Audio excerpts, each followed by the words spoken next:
Hi guys, welcome to yet another tutorial. The first one I did, the volume wasn't that clear, so I decided to do another one as per your request. Firstly, let me test the camera to make sure that it's working. Okay, it seems to be working fine. I've already connected to the Wi-Fi. That is just by putting my drone on and then going to my phone, going to my Wi-Fi setting, choosing the VIVITAR Aero Wi-Fi, and that's just it. And then let's go back to the main page here. If you see that to the left bottom part there is that question sign, if you click on it, it gives you kind of a description of the various features that this app runs. And then if we go back to the home page and then we click start, we get the main interface. We get into the main interface. Firstly, let us check the settings, and while there you see that you have various settings that you can play with.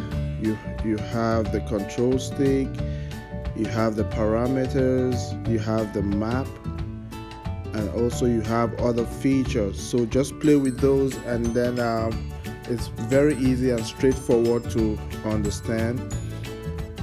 And then underneath the settings icon that is on the top left corner of your screen, you would find the main map on there. That actually just shows you where you're located, where your drone is. And then if you go underneath, you have the VR,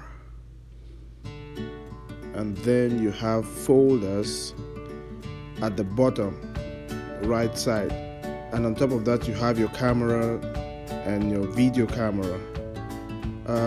To the best of my knowledge, you can only view your footage live. You cannot record it and then transcribe it to maybe your computer or any other device. You can only see it. And then to the left side of your screen, you will find the one key takeoff at the bottom, and then you see that lock. On top of that is just to lock your drone, and on top of that is the one key landing. And on top of the one key landing, you have the remote control. That is actually where you click on to control your device. Once there is that little cross sign that is there, once it is on, that cross sign means that you can actually control the device from this interface. But if it's off, or if the cross sign is not there, it means you have to use your remote control. And then on top of that, you have the little icon, the drone icon.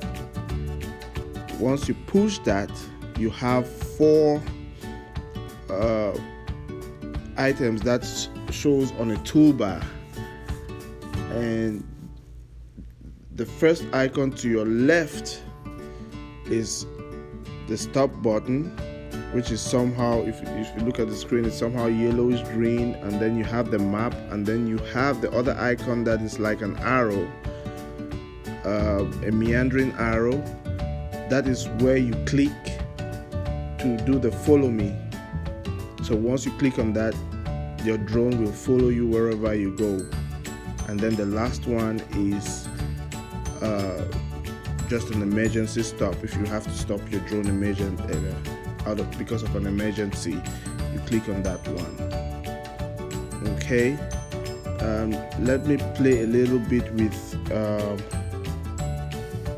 the joystick and show you. To start, you just tap on your screen, the joystick comes on. Please don't try this at home. As you can see, I've started the drone.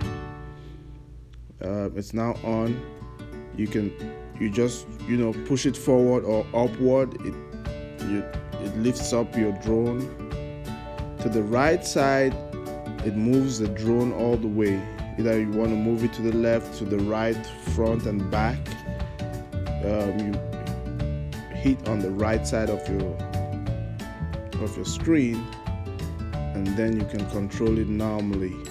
In my other videos, I have actually expatiated on that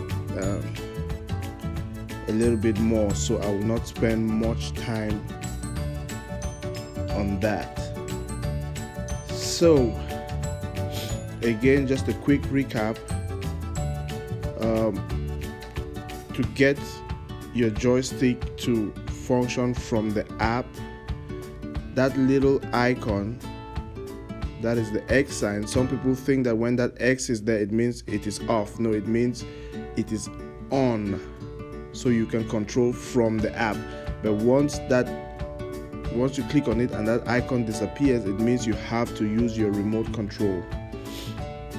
And then that is just it. So guys, please subscribe, leave your comments below. If there is anything that you want me to answer or do or show, just let me know, and I will be very, very happy to do it for you. So thank you, and please subscribe.